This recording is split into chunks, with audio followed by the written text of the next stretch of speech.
우리가 성경을 읽다 보면 한 절 한 절 읽을 때는 이해가 되지만 그 한 절 한 절들이 어떻게 연결이 되고 있는지 좀 제대로 이해가 안 되는 그런 성경 구절들도 있습니다.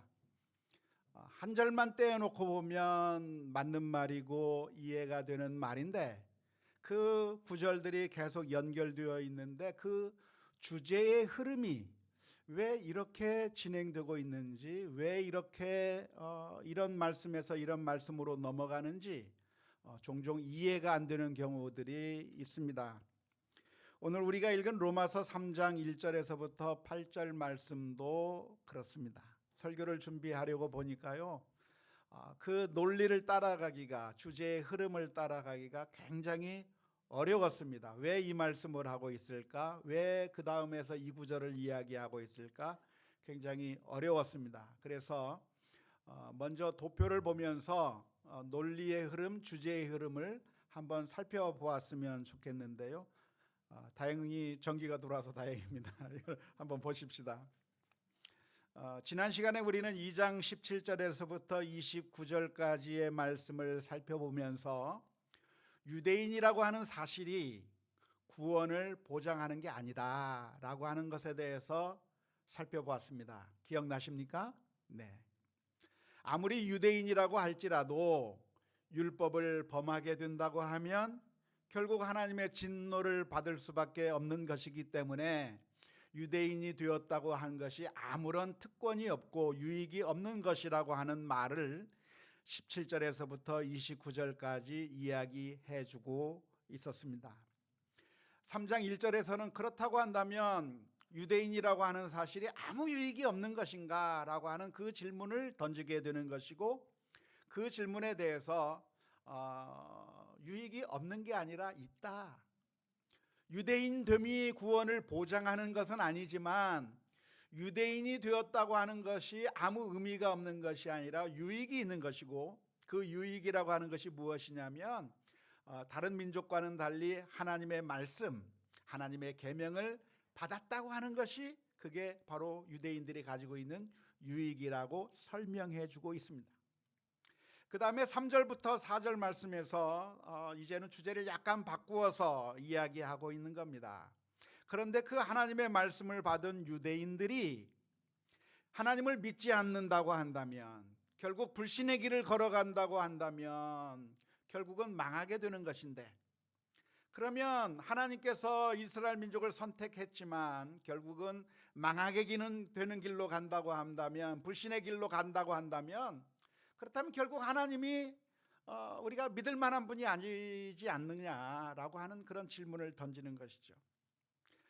우리나라 말 가운데, 성경에 나온 표현 가운데 우리가 좀처럼 이해하기 어려운 단어가 미쁘시다라고 하는 표현입니다. 여러분, 우리가 대화하는 가운데 당신은 참 미쁘시네 이런 말 쓰는 경우가 있나요? 전혀 없죠. 없는 단어인데 그런데 성경에 많이 등장하는 단어가 미쁘시다라고 하는 형용사입니다. 아마도 성경을 번역했던 지금으로부터 100년 전에는 썼던 단어였을 거라고 생각이 드는데요, 이 미쁘시다고 하는 말의 의미는 아름답고 예쁘다고 하는 그런 의미가 아니고 믿을 만한 분이다, 믿을 만하다라고 하는 그런 의미의 단어입니다. 믿부다, 믿을 만하다라고 하는 그런 의미죠. 결국 사람들이 죄를 짓는 길로 가게 된다고 한다면 하나님이 우리가 믿을 수 있는 그런 분이 아니지 않는가. 결국 인간이 망해가는 그 모습은 결국 하나님도 똑같은 그렇게 결과를 빚어진 하나님도 똑같은 것 아닌가라고 하는 그런 질문에 대해서 3장 3절 4절에서 그렇지 않다. 하나님은 믿을 만한 분이고, 하나님은 신뢰할 만한 분이고, 하나님은 참되신 하나님이다. 인간이 아무리 나쁜 길로 간다고 하더라도 하나님은 참되신 하나님이고, 인간이 나쁜 길로 가면 갈수록 오히려 더 하나님의 의가 드러나게 된다라고 하는 것을 5절에서 6절 사이에서 말하고 있습니다. 우리가 불의하다고 하는 이 사실은 하나님도 불의한 것으로 귀결되는 것이 아니라 오히려 우리가 불의하다고 하는 이 사실이 하나님의 의가 더 드러나는 것이라고 설명을 하게 되는 것이 5절에서 6절까지의 말씀입니다. 그 다음에 또 질문을 던지는 겁니다. 7절 8절 말씀에서 만일 우리들의 불의가 하나님의 의를 드러나게 된다고 한다면 하나님의 의를 드러나게 하기 위해서 우리가 더 나쁜 짓을 해도 되는가? 라고 하는 그런 질문을 다루고 있는 것이죠. 그런 질문에 대해서 아니다. 우리가 악을 행해서는 안 된다. 하나님의 선을 드러내기 위해서, 하나님의 의를 드러내기 위해서, 그런 목적을 위해서 우리가 악을 행하는 것은 그것은 궤변이지, 그것은 바른 길이 아니다라고 하는 것이 오늘 3장 1절에서부터 8절까지의 이야기의 흐름입니다. 어느 정도 좀 이해가 좀 됩니까? 그래도 안 되죠? 예, 그래도 어렵습니다. 그래도 어려운데, 그런데 오늘 나온 이 이야기가 세 가지 주제를 다루고 있는데요, 그 중에서 오늘은 두 개만 한번 같이 은혜를 나누고자 합니다.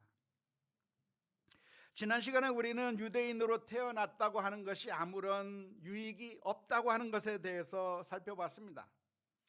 아브라함의 후손으로 태어나봤자 율법을 지키지 않으면 진노를 당할 수밖에 없는 것이고, 아무리 할례를 받았다고 할지라도, 아무리 율법을 가지고 있다고 할지라도, 그래도 하나님의 말씀을 따르지 않는다고 한다면 결국 멸망할 수밖에 없다고 하는 것에 대해서 우리가 지난 시간에 살펴보았는데요, 그렇다고 한다면 유대인이라고 하는 것이 아무런 특권도 아무런 유익도 없는 것이냐라고 하는 질문에 대해서 오늘 본문의 말씀은 그렇지 않다고 대답하고 있습니다.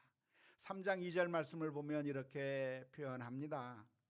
유대인의 나음이 무엇이며 할례의 유익이 무엇이냐라고 하는 그런 질문에 대해서 범사에 많으니 우선은 그들이 하나님의 말씀을 맡았습니다. 하나님의 말씀을 맡은 것 자체가 엄청나게 큰 유익이다 라고 이야기하고 있는 것이죠.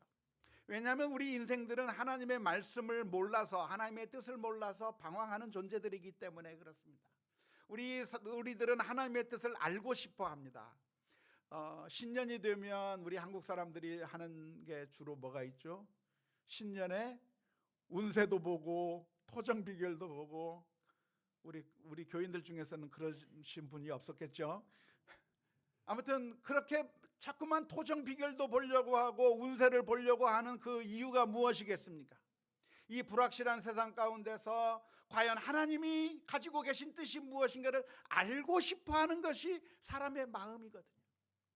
우리가 아이가 태어나면 그 아이가 돌이 되면 돌잡이를 하는데요, 그래서 이 아이가 활을 잡는지 돈을 잡는지 붓을 잡는지 알아보려고 하는 그 이유가 무엇입니까? 이 아이의 미래를 알고 싶은 마음이 우리 인간의 마음 가운데 들어있기 때문에 그런 것입니다. 하나님의 뜻을 알고 싶은 게 사람의 소망인 것이죠.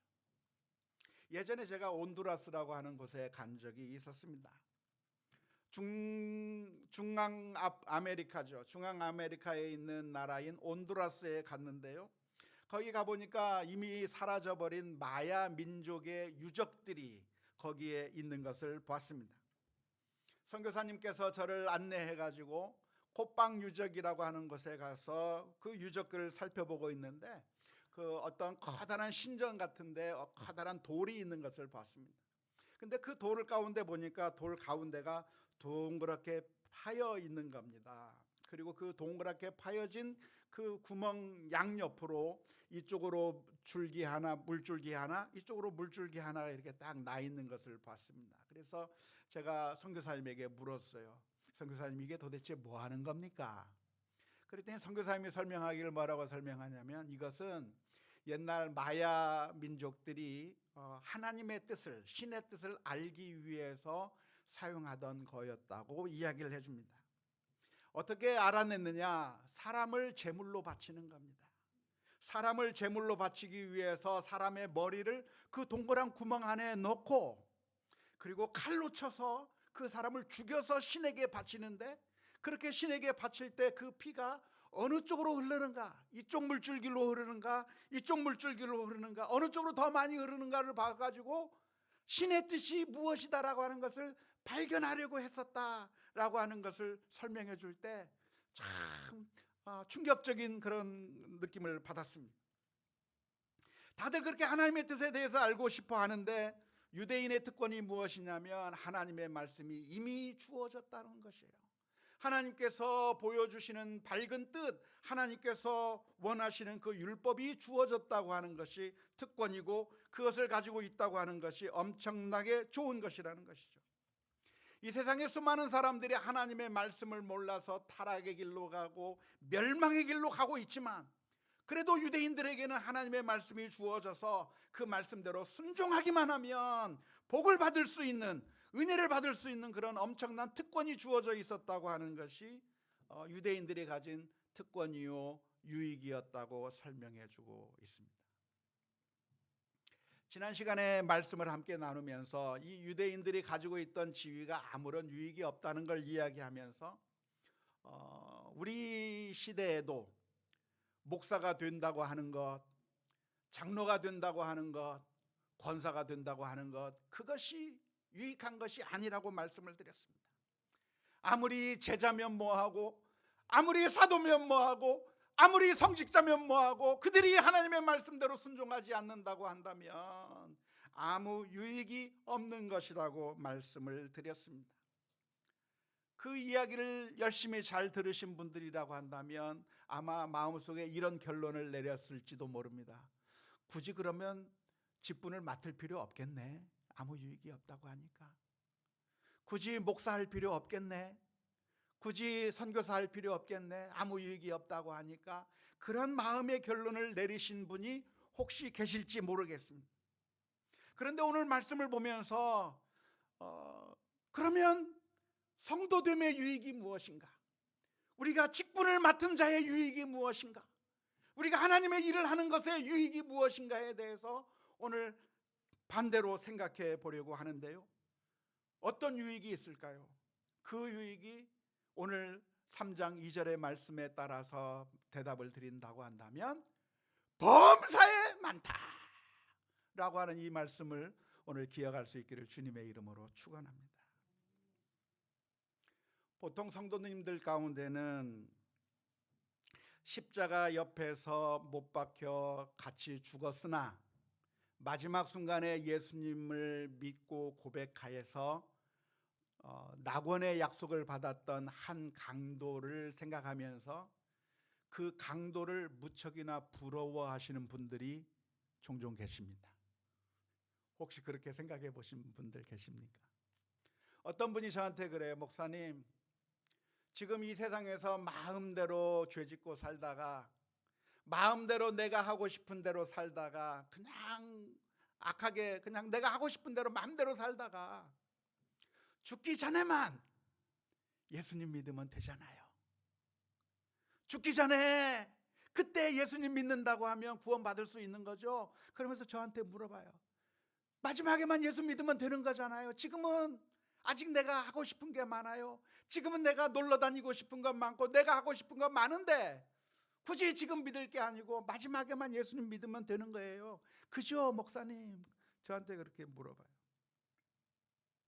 아마 여기 있는 분들 가운데도 그렇게 생각하시는 분들이 계십니까? 혹시 우리들 자녀들 가운데 그렇게 말하는 자녀들이 있을 것 같습니다. 어쩌면 그게 맞는 것처럼 느껴지기도 해요. 왜냐하면 목사라고 하는 직책을 가지고 있다고 하는 것, 장로라고 하는 직책을 가지고 있다고 하는 것이 아무 유익이 아니라, 결국 우리가 예수님을 믿음으로 구원을 받는다고 한다면, 마지막 순간에라도 예수님을 믿고 구원받는 거라고 한다면 굳이 지금 이렇게 애써서 예수님을 믿을 필요가 있을까라고 하는 그런 생각들이 떠오를 수가 있겠는데요. 그러나 성도 여러분, 어떻습니까? 지금 예수님을 믿고 성도로서 사는 게 유익한가요? 유익하지 않은가요? 유익해요. 내가 주님과 함께 믿음의 길을 걸어간다고 하는 것이 쓸데없는 일이 아니라, 아무 유익이 없는 일이 아니라 하나님과 동행하는 그 길이 유익하다라고 하는 사실을 기억해야 되는 것이죠. 주님과 함께 걸어간다고 한다면 고난 가운데 힘을 얻는 것이고, 외로움 가운데 위로를 얻는 것이고, 절망 가운데 소망을 얻는 것이고, 말씀을 읽는 가운데 용기를 얻게 되고, 기도하는 가운데 응답을 받게 되고, 예배하는 가운데 하나님의 은총을 체험하게 되는 놀라운 경험들이 있게 될 줄이라고 믿습니다. 제가 아는 분 가운데 주선태 교수님이라고 하는 분이 계십니다.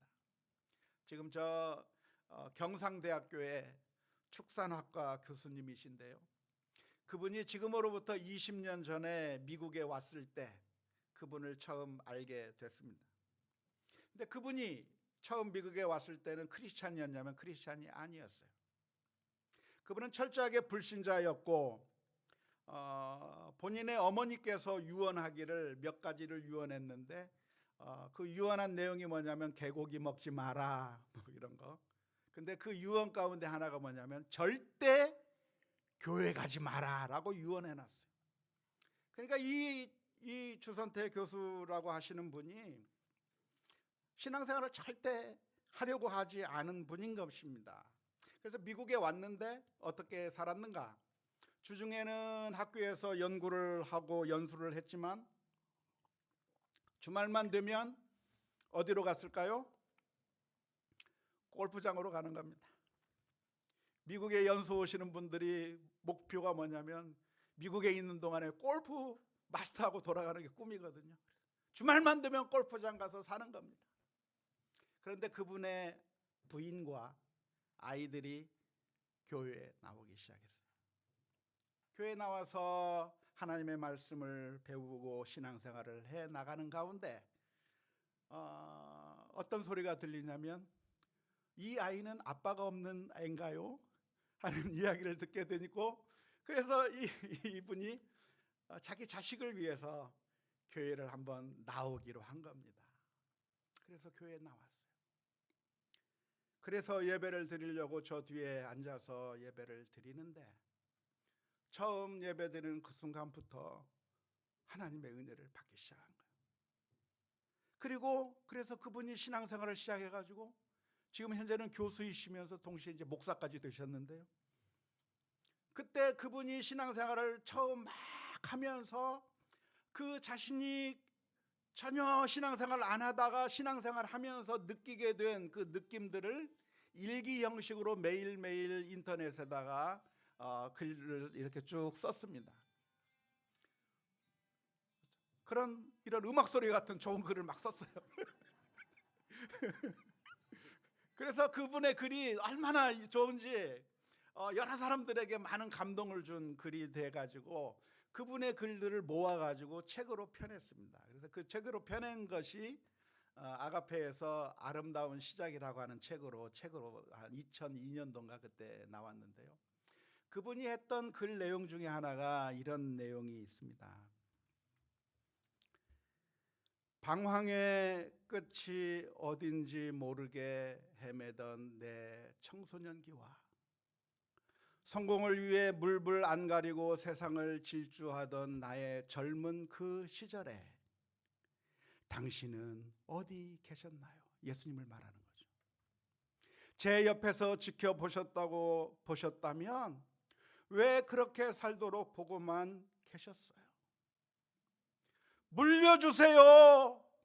처음부터 모태 신앙인들처럼 엄마 뱃속에서부터 당신을 알고 유년기, 청소년기, 청년기 항상 당신과 함께 살고 무엇이 죄고 무엇이 당신이 원하시는 것인지 알고 살아가도록 그렇게 만들어 주세요.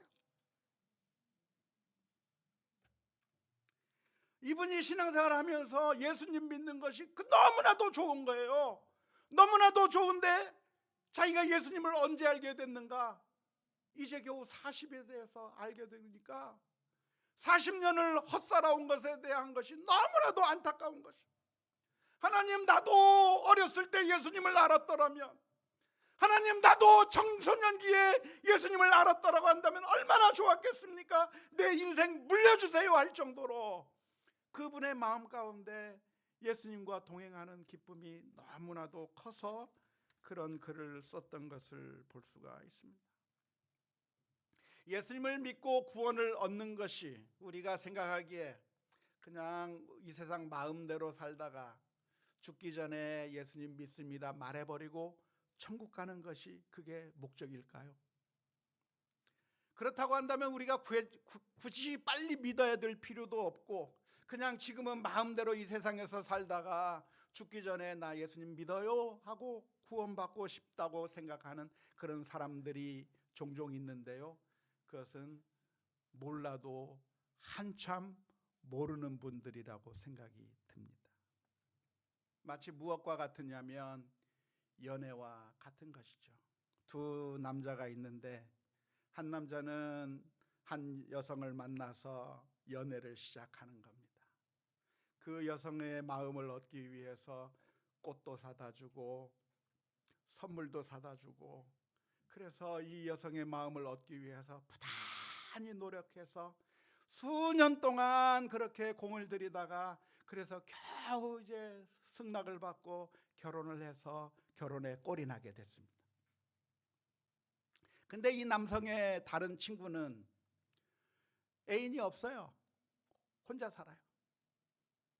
솔로로 평생 살다가 늦지막히 그때 누구 소개로 인해서 어떤 여성을 만나게 됐고, 만나자마자 좋아졌는지 몇 달 만에 결혼을 하게 됐어요.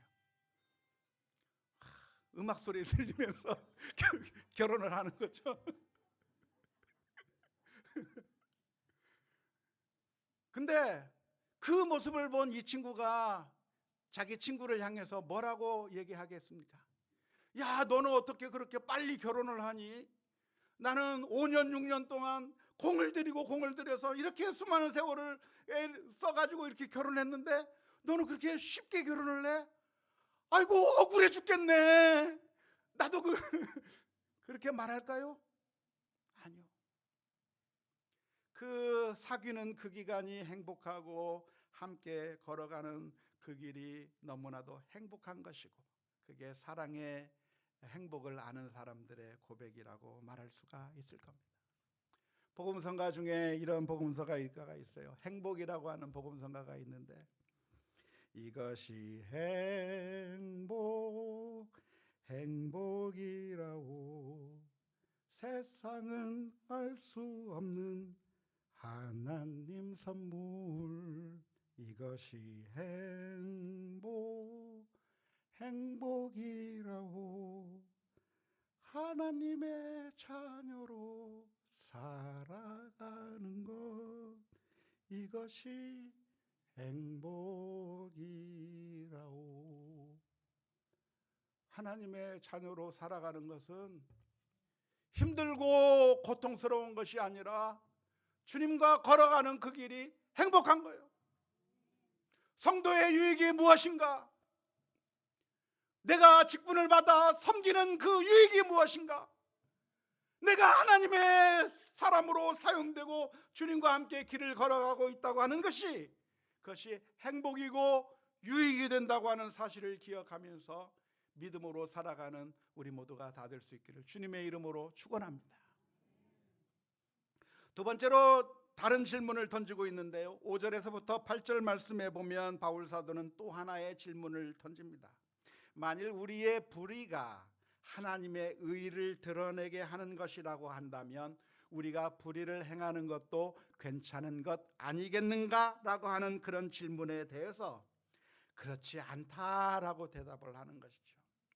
이것은 하나의 궤변이라고 할 수 있는데요, 도대체 이런 궤변을 누가 말하는 것일까요? 이런 궤변을 말하는 사람이 정말 있을까요? 생각을 하고 할 때가 있지만, 그런데 놀랍게도 이런 궤변을 말하는 사람들이 우리 주변에 많이 있습니다.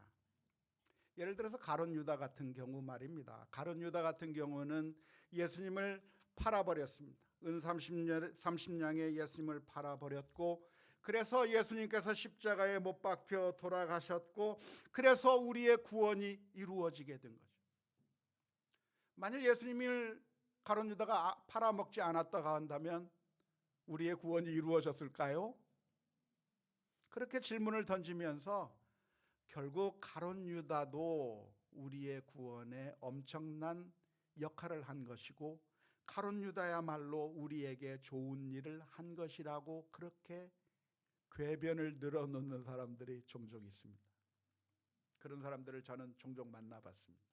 그런데 그런 생각이 오늘날에만 있는 궤변이 아니라 벌써부터 오래된 궤변이에요. 몇 년 전에 3, 4세기경의 문서가 하나 발견이 됐는데요. 그래서 그것을 해독해서 발표한 적이 있습니다. 그게 무엇이냐면 유다 복음서라고 하는 문서입니다. 3, 4세기경에 만들어진 그 문서의 내용이 무엇이냐면 12제자 가운데 유일하게 가룟 유다가 예수님의 마음을 진정으로 이해했고 그래서 예수님을 팔아버렸다는 것입니다. 그래서 가룟 유다야말로 진짜 제자라고 하는 그런 궤변 같은 복음 그런 문서가 발견이 됐는데요. 당시 그런 이단들의 문서인 것이죠. 그에 대해서 예수님은 뭐라고 대답하고 있습니까? 마태복음 26장 24절 말씀에 보면 인자는 자기에 대하여 기록된 대로 가거니와 인자를 파는 그 사람에게는 무엇이 있으리로다? 화가 있으리로다.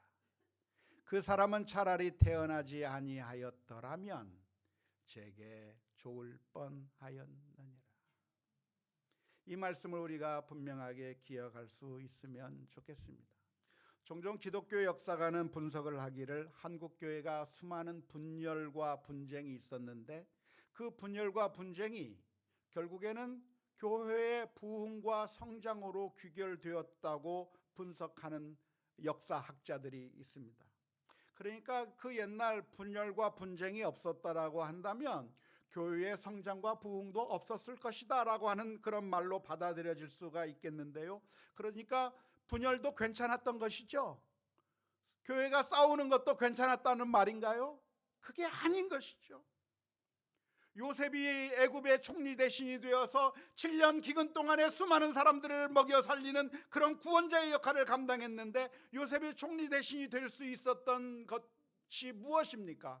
그 사이에 형제들이 그 요셉을 팔아버렸고 보디발의 아내가 모함을 해서 요셉을 감옥 속에 집어넣는 일이 없었다라고 한다면 총리가 되지 못했을 겁니다. 그러니까 형제들이 이 요셉을 미워하고 시기하고 질투해서 팔아버린 것이 괜찮은 일이었던가요? 보디발의 아내가 모함해서 이 사람을 감옥에 집어넣은 것이 괜찮은 일인가요? 아닌 거죠.